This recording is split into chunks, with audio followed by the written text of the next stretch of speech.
জয়শঙ্কর ভারতের বিদেশ মন্ত্রী, তিনি বাংলাদেশের প্রধান উপদেষ্টা ডক্টর ইউনূসের সাথে দেখা করতে রাজি হননি। ডক্টর ইউনূস পর্দার আড়ালে অনেক চেষ্টা করেছে যে অন্তত একটি ছবি তোলার মতো করে হলেও ডক্টর জয়শঙ্করের সাথে তিনি একটা মিটিং করবেন, কিন্তু জয়শঙ্করের কাছে তিনি পাত্তা না পেয়ে ব্যাপকভাবে ক্ষুব্ধ হয়েছেন। আজকে সে বিষয়টা নিয়ে কথা বলবো, কিন্তু তার আগে আরো কয়েকটা ছোট ছোট বিষয় আছে, সেগুলো আমার মনে হচ্ছে আপনাদের সাথে একটু শেয়ার করি।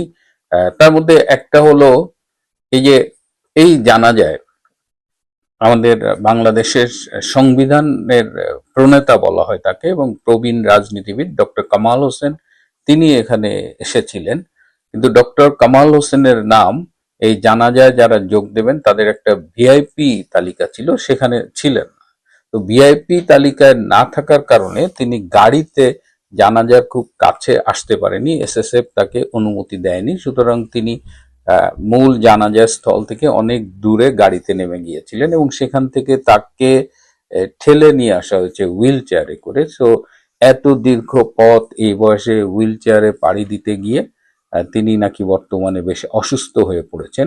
যদিও দেখলাম যে সামাজিক যোগাযোগ মাধ্যমে এই ছবিটি শেয়ার করা হয়েছে এবং এর সাথে একটি মন্তব্য জুড়ে দেওয়া হয়েছে যে এর আগে এই মঞ্চ ৭১ সম্ভবত একটা প্রোগ্রাম করেছিল রিপোর্টার্স ইউনিটিতে, যেখানে তিনি প্রধান অতিথি ছিলেন এবং জেডাই খান পান্না বিশিষ্ট আইনজীবী, তারও সেখানে থাকার কথা ছিল, কিন্তু দুজন সেখানে ছিলেন না এবং সেখানে মব গিয়ে আক্রমণ করে এবং সেখান থেকে অনেকগুলো মানে অনেকজন মুক্তিযোদ্ধাকে গ্রেপ্তার করা হয়, তাদের শারীরিকভাবে হেনস্থ করা হয়।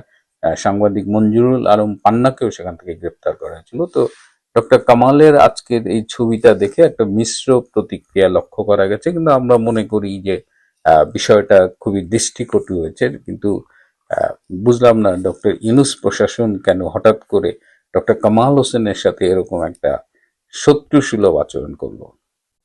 আরেকটা ছবি আপনারা দেখেছেন যে ফেসবুকে খুব ভাইরাল হয়েছে, ছবিটা দেখে আমি খুবই মুগ্ধ হয়েছি। সেটা হলো যে তারেক রহমান একটা খাবার টেবিলে বসে আছেন, তার সাথে তার স্ত্রী ডক্টর জুবাইদা রহমান, তার মেয়ে ব্যারিস্টার জাইমা রহমান এবং তার সাথে ফাতেমা বেগমকে আমরা দেখতে পাচ্ছি। ফাতেমা বেগমকে আপনারা নিশ্চয়ই চেনেন, তিনি বেগম খালেদা জিয়ার সাথে সারাক্ষণই থাকতেন। এমনকি বেগম খালেদা জিয়া যখন কারাগারে গিয়েছিলেন তখনও আদালতের বিশেষ অনুমতি নিয়ে এই ফাতেমা বেগম ম্যাডামের সাথে কারাগারে ছিলেন।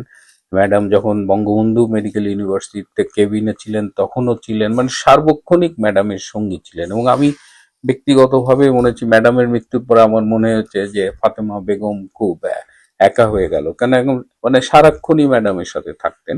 এবং আমি আগেও বলেছি যে ফাতেমা বেগমের কাছে আমাদের প্রধানমন্ত্রী শেখ হাসিনার ব্যক্তিগত মোবাইল নাম্বার ছিল এবং খালেদা জিয়া যখন ফিরোজায় গৃহবন্দী ছিলেন তখন যে কোনো প্রয়োজনে এই ফাতেমা বেগম সরাসরি শেখ হাসিনাকে ফোন করতেন এবং শেখ হাসিনাকে ফোন করে বলতেন যে আম্মা, আমার আম্মার জন্য এটা লাগবে। এবং শেখ হাসিনা ফাতেমা বেগম অনুরোধ করেছে অথচ শেখ হাসিনা রাখেননি, এরকম কোনো ঘটনার কথা আমরা শুনিনি। অর্থাৎ বেগম খালেদা জিয়া এবং শেখ হাসিনার মাঝখানেও একটা সেতু বন্ধন হিসেবে কাজ করেছে এই ফাতেমা বেগম। তো এই ছবিতে আমরা দেখলাম এবং সামাজিক যোগাযোগ মাধ্যমে আমরা যেটা জানলাম যে বেগম খালেদা জিয়ার মৃত্যুর পরে তারেক রহমান এই ফাতেমা বেগমকে তার বোনের মর্যাদা দিয়েছেন এবং বলেছেন যে সম্পত্তির উত্তরাধিকারও ফাতেমা পাবে। হ্যাঁ, এটা আমার কাছে খুবই মানবিক মনে হয়েছে যে যে মেয়েটা সারা জীবন ম্যাডাম খালেদা জিয়ার সাথে থাকলো এবং খালেদা জিয়ার মৃত্যুর পরে তারই বড় ছেলে তারেক রহমান এমন মানবিক একটা কথা বলছেন এবং ব্যবস্থা নিচ্ছেন পরিবারের। বলছেন যে জিয়াউর রহমানের 2 ছেলে আর 1 মেয়ে, এটা কিন্তু খুবই মানবিক একটা বিষয় এবং খাবার টেবিলে তারা একসাথে খাচ্ছে। কিন্তু সামাজিক যোগাযোগ মাধ্যমে যে মানে সমালোচনাটা শুরু হয়েছে সেটা হলো যে এই ছবিটাকে তারা বলছেন ইনকমপ্লিট, কারণ জিয়াউর রহমানের আরো একটি ছেলে ছিল আরাফাত রহমান কোকো, আপনারা জানেন তিনি মারা গেছেন।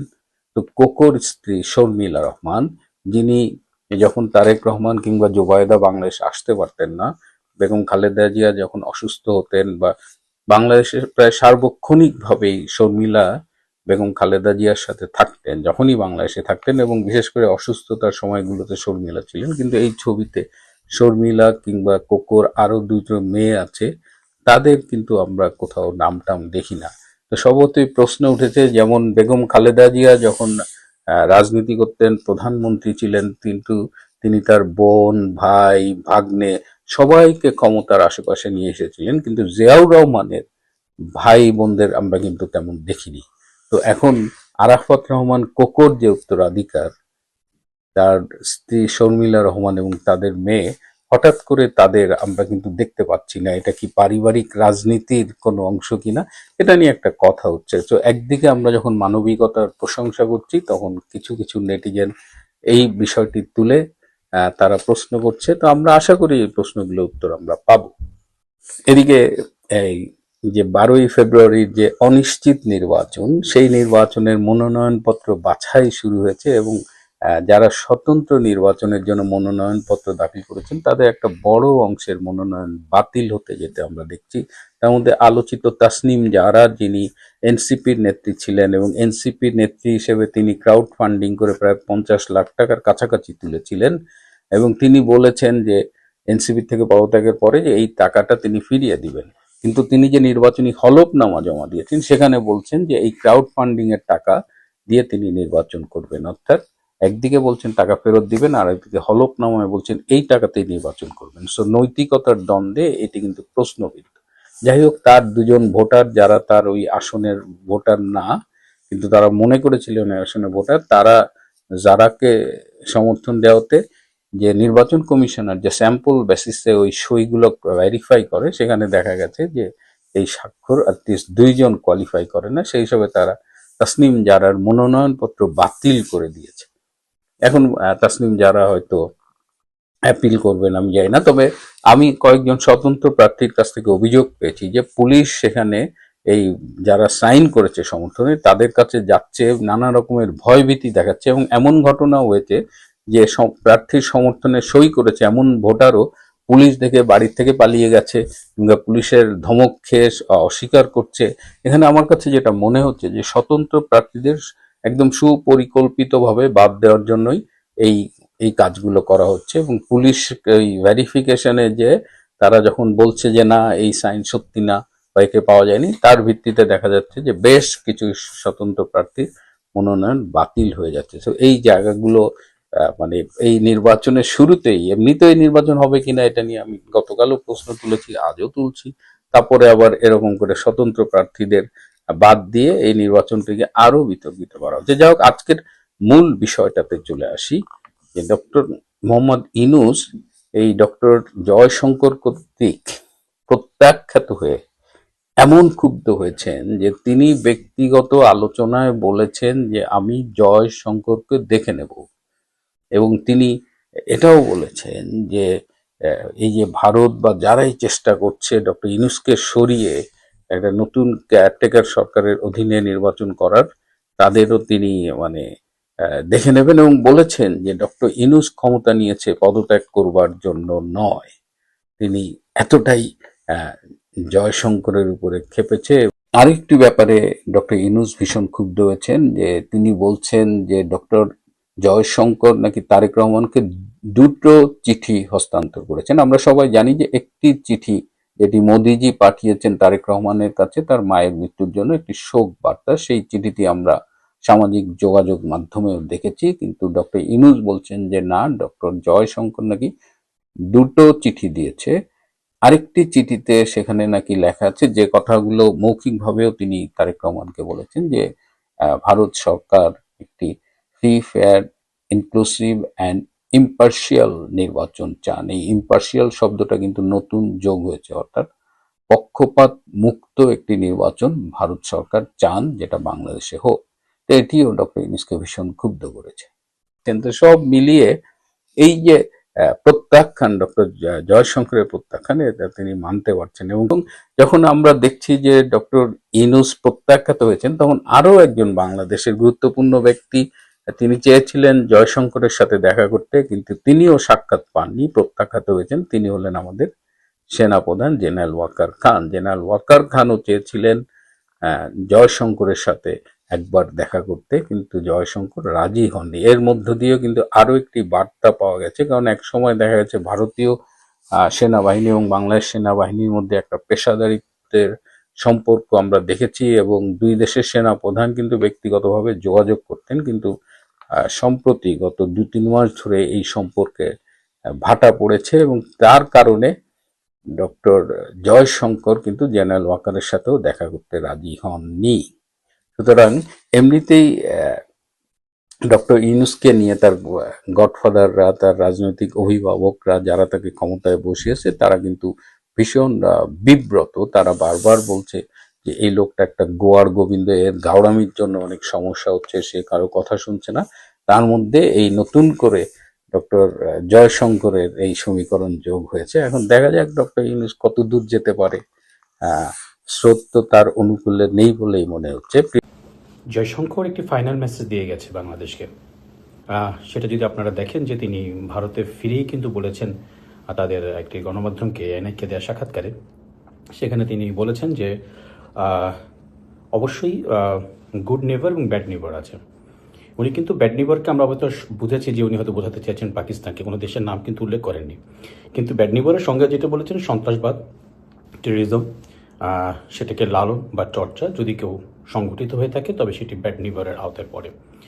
আপনারা তারেক রহমানের সাথে জয়শঙ্করের যে ছবিগুলো দেখছেন, নরেন্দ্র মোদীর যে বার্তা দেখছেন, হ্যাঁ, এটি অবশ্যই ভারত তার সাবেক প্রধানমন্ত্রীর প্রতি একটি কন্ডোলেন্স নিয়ে তারা গিয়েছেন। দুটি বার্তা তারা বুঝিয়েছেন। এক হচ্ছে যে তারা গণতান্ত্রিক উত্তরণের সাথে এগোতে চায়, এবং হ্যাঁ, বর্তমান বাস্তবতায়, আওয়ামী লীগবিহীন বাস্তবতায় অবশ্যই বিএনপির অবশ্যই এগিয়ে রয়েছে, যে কারণের জন্য তারা পরবর্তীতে গণতান্ত্রিকভাবে যে দলকে নেতৃত্ব দেবে তাদের সাথে তারা কাজ করতে আগ্রহী বলে জানিয়েছে। কিন্তু সেক্ষেত্রে একটি মেসেজ তারা দিয়েছে, সেটি হচ্ছে যে সন্ত্রাসবাদ বা টেরোরিজম এটি কিন্তু তারা ওই চিঠিতে বলেনি, কিন্তু ফিরে যে সাক্ষাৎকার বলেছে। আমাদের এই আলোচনাটার অর্থ হচ্ছে আমরা দেখব যে শোকের দিনে, শোকের যে 3 দিনটা ঘোষণা করা হয়েছিল খালেদা জিয়াকে দাফনের ঠিক পরের দিনই দেখলাম যে জামাতের আমির তিনি বেশ কিছু ফাইল টাইল নিয়ে তারেক রহমানের অফিসে গেলেন তার দলবল নিয়ে। সারা দেশের মানুষ যখন তখনও শোকাবহ, ঠিক তখনই তার ফয়সালা করতে হবে যে ঐক্যবদ্ধ সরকার করতে হবে, আসন সমঝোতাভাবে কী করতে হবে। বিষয়টি কিন্তু নেটিজেনটা খুবই নেতিবাচকভাবে নিয়েছে। মানে এটা কোনো প্রশ্নই হয় না, যেখানে প্রায় বলা যেতে পারে যে 24-25 লক্ষ লোকের একসাথে হয়ে যা বেগম খালেদা জিয়া দাফন অনুষ্ঠানে ছিলেন, জানাজায় ছিলেন, সেখানে এই জামাতের আমির যারা ইসলামী চর্চা করে, ধর্মীয় রাজনীতির তারা করেন, তাদের তারা এই আচরণটি ঠিক সঠিক বলে মনে হয়নি নেটিজেনদের কাছে। আসলে জামাতের আমির যে উনি করেছেন যে জয়শঙ্করের এই বার্তাটি তার কাছেও পৌঁছেছে। কারণ আপনারা লক্ষ্য করবেন জয়শঙ্কর তারেক রহমান ছাড়াও বৈঠক করেছেন নাসিব নজরুল এবং খলিলুর রহমানের সাথে, যেখানে খলিলুর রহমানের সাথে বৈঠকে জয়শঙ্কর কিন্তু বলেছেন যে তারা কিন্তু এদেশের টেরোরিজম বা এই যে জামাতের উল্লঙ্ঘন এটাকে তারা পছন্দ করে না বা এটাকে আমলে নেয় না। তাকে ফাইনাল একটি ওয়ার্নিংও কিন্তু দেওয়া হয়েছে। তো সেই মেসেজটা ডেলিভার হওয়ার পরে উনি আর দেখতে যান নাই যে ঠিক খালেদা জিয়ার মারা যাওয়ার পর শোকের কততম দিন চলছে। সেই জন্যই জামাতের আমির ফাইল টাইল নিয়ে চলে গেলেন, আসন সমঝোতা দরকার, অনেক কিছু দরকার এগুলো বলে। কিন্তু জামাতের আমির কি ভুলে গেছেন যে ভারত সরকার কিন্তু তারেক রহমানের প্রতি, বিএনপির প্রতি তাদের সমবেদনা জানিয়েছে। বিএনপি একটি মুক্তিযুদ্ধের দল, কিন্তু যে ঐক্যের কথা বলা হচ্ছে সেখানে যদি জামাত থাকে সেক্ষেত্রে কি ভারত মেনে নেবে? তো এই বিষয়টি কেন জামাত বুঝছে না? বিষয়টা তো বোঝা উচিত যে তারা তো জামাতের উল্লম্ফন থেকে বাঁচতে একটা গণতান্ত্রিক শক্তির সাথে তারা যেতে চায়, কিন্তু ঐক্যের সরকার বলে যদি জামাত বিএনপির সাথে থাকে সেটি কি আসলেই ধোপে টিকবে? সেটি কি আসলেই ভারত সহ অন্যান্য দেশ, যুক্তরাষ্ট্র বা সবাইকে সেটা মেনে নেবে? সেটা কিন্তু মেনে নিবে না। ফলে জামাত যে কাণ্ডটি করলো, যে শোকে সারা দেশ যখন শোকাচ্ছন্ন, তার পরের দিনে জামাতের আমিরের এই আসন সমঝোতার বিষয় নিয়ে টেবিলে বসা উচিত হয়নি বলে নেটিজেনরা বলছে। আর সবাই বলছে জামাত কেন টেবিলে আসন সমঝোতার কথা বলছে, তারা নাকি ক্ষমতা করবে, এককভাবে ক্ষমতায় যাবে। তো ক্ষমতায় যাওয়ার স্বপ্ন কি তাদের ফিকে হয়ে যাচ্ছে? কেননা তারা মাঠে যাচ্ছেন, মাঠে তারা দেখছেন যে তাদের রাজনীতি মানুষ ভয়ের রাজনীতি হিসেবে দেখে, মবের রাজনীতি হিসেবে দেখে। আদর্শিক রাজনীতি হিসেবে জামাতের কোনো গ্রহণযোগ্যতা বাংলাদেশে নেই, যেটির উপর ভর করে জামাত ক্ষমতায় আসবে। তো সেটির কারণেই যখন দেখছে যে প্রায় লক্ষ লক্ষ কোটি কোটি মানুষ সারা বাংলাদেশ একাত্ম হয়েছে খালেদা জিয়ার জানাজাকে কেন্দ্র করে, তখন কিন্তু তারা বুঝেছে যে তাদের পায়ের তলার মাটি এমনিতেই নেই। যদি সাধারণ ভোটও হয় সেক্ষেত্রে একটি আসন্ন জয়ের কোনো সম্ভাবনা তারা দেখছে না। এটি রাজনৈতিক বিশ্লেষকদের মন্তব্য। মূলত এটিকে কেন্দ্র করে এক ধরনের অজানা ভয় চেপে বসেছে জামাতের আমিরের কাছে। আরেকটি যেটি ব্যাপার আছে আমরা জানতে পারছি, ঢাকায় মার্কিন রাষ্ট্রদূত আসছেন, মূলত এই যে আগামী সপ্তাহতেই আসছেন এবং সেই ক্ষেত্রে নিশ্চয়ই তিনি বিভিন্ন স্টেকের সাথে কথা বলবেন এবং অন্তর্ভুক্তিমূলক নির্বাচন যেটি সেটির একটি বিষয় আসবে। একটি সূত্র দাবি করেছে যে আসিফ নজরুলের সাথে বৈঠকে তার জয়শঙ্কর এটিও বলে দিয়েছেন তারা কিন্তু অন্তর্ভুক্তিমূলক নির্বাচন দেখতে চায় এবং অন্তর্ভুক্তিমূলক নির্বাচন আয়োজনের জন্য প্রয়োজনীয় নির্বাচনের তফসিল বা তারিখটি পিছিয়ে দেওয়া যায় কিনা, কিন্তু তারা গ্রহণযোগ্য নির্বাচন দেখতে চায় যেটি গণতান্ত্রিক ধারা ফিরে আসবে। যদিও সে সূত্রের খবর সমর্থিত, কিন্তু তারা উল্লেখ করতে চায়নি, সূত্র তাদের যে ইয়াটা সেটি নিশ্চিত করতে বলতে চায়নি, নাম প্রকাশ না করার সূত্র বলছে। এটি গণমাধ্যমে এই ধরনের সংক্রান্ত খবর এখন ভেসে বেড়াচ্ছে যে এক পাশে যখন শোক সমবেদনা জানিয়েছে জয়শঙ্কর, আর এক পাশে সরকারিভাবে কিন্তু বলে দেওয়া হয়েছে যে তারা ভারত আসলে কি চায় সেটি তাদেরকে বলে দেওয়া হয়েছে। কিন্তু ভারতের চাওয়ার মূল একটি জায়গা আছে, গণতান্ত্রিক শক্তি তারা দেখতে চায়, কিছুতেই উগ্রবাদ, সন্ত্রাসবাদ এবং যেটি রয়েছে মৌলবাদ এটি নামে তারা দেখতে চায় না। এবং ভারত কিন্তু একটি প্রতীকী অবস্থান আজ দেখিয়েও দিল। আপনারা দেখবেন, যদিও বিষয়টি খেলার মধ্যে আনা উচিত হয়নি, মুস্তাফিজুর রহমান শুধু বিজেপি না চাওয়ার কারণেই, এবং এখানেও যে ব্যাপারটি উঠেছে, শশী থারুর ইতিমধ্যে মন্তব্য করে বসেছেন যে খেলোয়াড়কে খেলোয়াড় হিসেবে দেখা উচিত, অর্থাৎ বাংলাদেশ ভারত বৈরিতার যে একটি বিষয় সেটি যে বিসিসিআই থেকে এইভাবে কড়া নির্দেশ দিয়ে বাদ দেওয়া, সেটি কিন্তু বোঝাই যাচ্ছে যে সম্পর্ক আসলে কোন দিকে যেতে চাচ্ছে। তারা গণতান্ত্রিক শক্তিকে চাচ্ছে, কিন্তু ওই যে মৌলবাদ, উগ্রবাদ এবং সন্ত্রাসবাদ এটি ভারত কিছুতেই সমর্থন করে না। কাজে তারেক রহমান এই মেসেজটি পেয়েছে যে তাকে আগামীতে যদি তিনি ক্ষমতা আসেন তাকে কিন্তু তার দল নিয়েই থাকতে হবে। কোন উগ্রবাদ, মৌলবাদ বা সন্ত্রাসবাদকে সাথে নিয়ে গেলে আজকে যারা তাকে বন্ধুত্বের হাত বাড়িয়ে দিয়েছেন তারা কিন্তু সে হাত তখন বন্ধুত্বের হাতে থাকবে না, পুরো শুধু ভারত না সারা দেশে। কাজেই এই বিষয়টি লক্ষ্য করে আগামীতে কিভাবে পরিচালিত হবে সেটি একটি দেখার বিষয়। তবে এখনও রাজনৈতিক মহল বলছে যে 12ই নির্বাচন অনুষ্ঠিত হবে কিনা এখনো যথেষ্ট যদি কিন্তু রয়ে গেছে, এবং বলছে যে খুব দ্রুতই এই রহস্যের জট কাটতে যাচ্ছে।